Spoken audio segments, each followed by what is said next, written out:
American student Amanda Knox is still in prison in Italy. She was convicted in the murder of her roommate in 2007. Now, as her appeals trial goes forward, some Italian lawmakers are now saying Amanda Knox was treated unfairly. Joining us from Seattle with more is Candace Dempsey, author of Murder in Italy. Candace, good morning. Good morning. So what prompted these Italian politicians to come out in support of Amanda Knox? Well, they've been claiming that she's been treated unfairly and that the prosecutor's office should be investigated. So this is a huge, huge change from her previous situation where when she was first arrested, it was pretty much assumed all over the world that she actually did this crime. Oh, yeah. So there's doubt and outrage. Why do you think that's happened, though? Is it because of testimony? Is it because she's maintained her innocence? Is it because she has kept a pretty even demeanor throughout all these horrific proceedings? Well, all of those things have helped her, but I think it's mainly the lack of evidence in the appeals process, which is going on right now.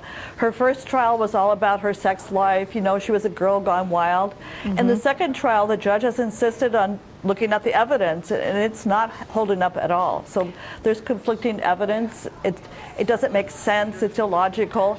And the prosecution witnesses have also stumbled. So there's a lot of reason for reasonable doubt now. And Candace, what about the latest on the DNA evidence? Where does that stand?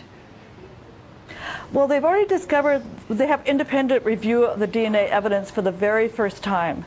And what they've discovered is it's not really unassailable as they had said. It's either too scanty or it was destroyed in police custody. Okay. So now they're looking at the process. How did they get to that result? But could the appeals trial reverse then the Knox conviction? Yes, in Italy it can. That's one of the beauties of the Italian system, is she could actually go free at the end of this appeals trial, and so could Raffaele Sollecito, who's her co-conspirator. The judge can just say, you know what, there's no evidence, you're out. Candace, do you get a sense of how Amanda's doing, how her parents are doing? They're holding up fine. They've got big, big legal bills. And one of the kind of leaden-footed things the prosecution has been doing is taking them both to court for slander.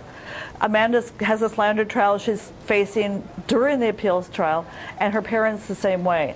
And that's really not played out very well in the United States. It seems vindictive. It seems like they're piling on. Candace, I know that this was a headline-grabbing, tabloid-fueling case, certainly over there in Italy. How does that stand now? Do you even get a sense that journalists covering the trial or just the average citizen has a bit more sympathy for Amanda and that they've opened their minds to the possibility of her innocence?